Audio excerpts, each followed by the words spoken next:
Have you ever felt a deep resistance when life started to shift around you? Have you ever clung to routines, relationships, or beliefs not because they still served you, but because the alternative was uncertain and frightening? Have you asked yourself, why does change terrify me so much, even when I know it's necessary? Welcome back to our channel, where we bring ancient wisdom into the heart of your modern journey. Today we will explore a truth that touches every life, every path, and every moment. Impermanence. More importantly, we will uncover the secret hiding inside that impermanence, true freedom. Let's begin with this. Change is not the enemy. Resistance is. Change is the only constant in existence. The seasons shift, bodies age, emotions rise and fall. Cities grow, relationships evolve, and even the stars in the sky are born and die.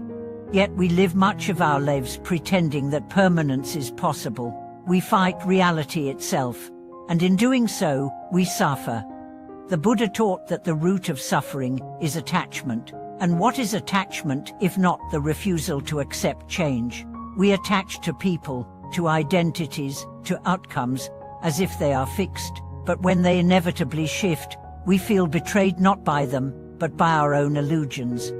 Let me tell you a story of a woman who lost her job after 15 years. She was heartbroken, terrified, angry.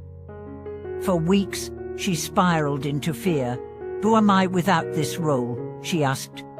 What will I do now? Eventually, she began to sit in silence each day, just breathing. She started journaling her thoughts. And what she discovered surprised her. She wasn't mourning the job, she was mourning the identity. Her real fear was not of survival, it was of transformation. But slowly, as she let go, she began to feel something new: space, possibility. Life was not ending, it was reforming. Within 6 months, she had started a small business that reflected her true passion, something she had never allowed herself to pursue before. What had felt like a collapse became a liberation. This is the power of impermanence. When we stop clinging to what was, we make room for what is becoming. In the Buddhist teachings, impermanence sanika is one of the 3 marks of existence. The others are suffering dukkha and not self anatta. These 3 truths are not morbid or pessimistic. They are doorways to awakening.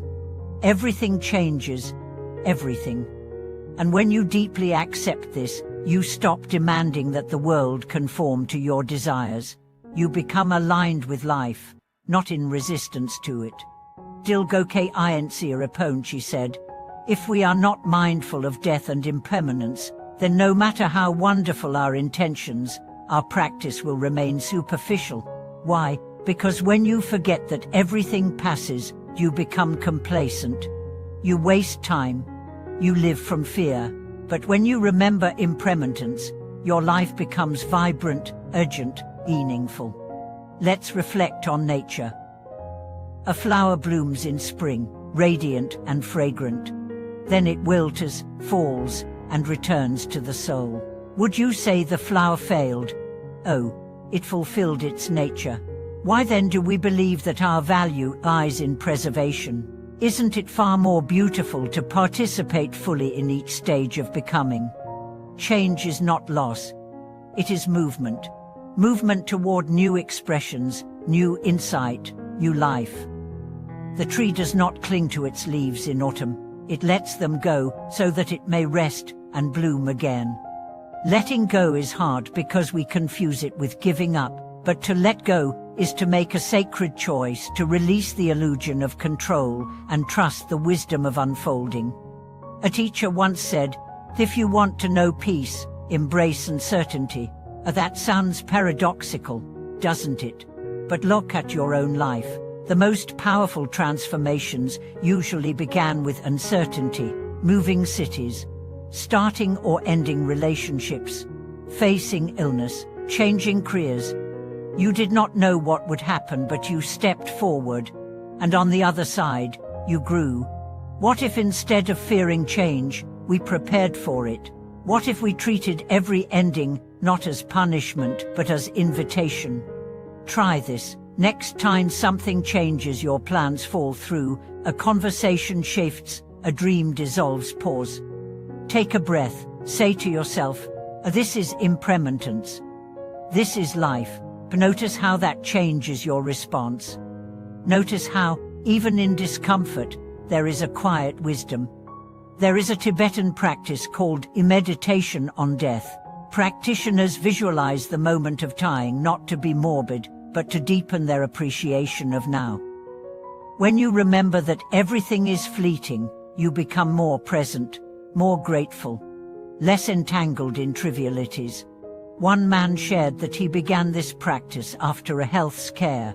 Every morning, he would whisper, "I may die today." It didn't make him anxious, it made him awake.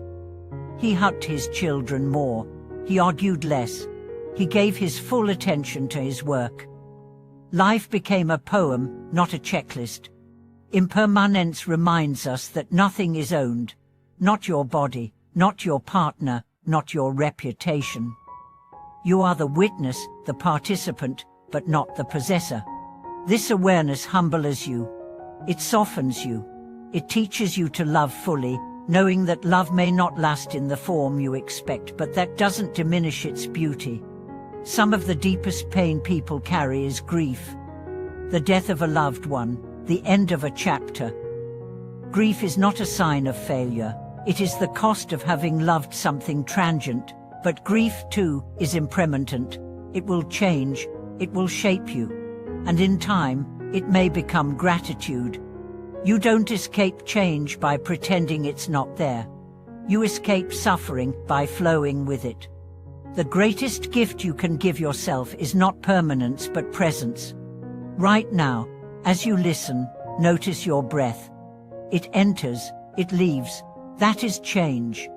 It is the rhythm of life. You do not fear it, you trust it. What if you trusted all change in the same way?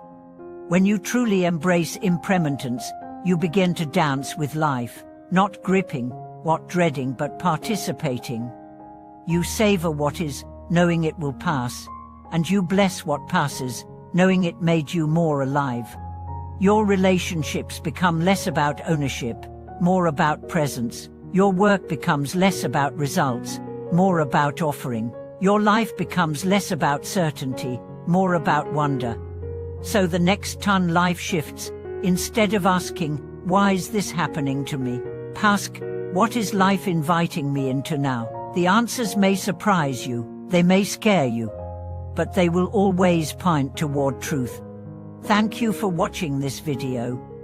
If something you heard today touched your heart, please share your reflections in the comments, subscribe, like, and walk with us again as we explore the truths that awaken us not to escape life, but to meet it fully, moment by moment.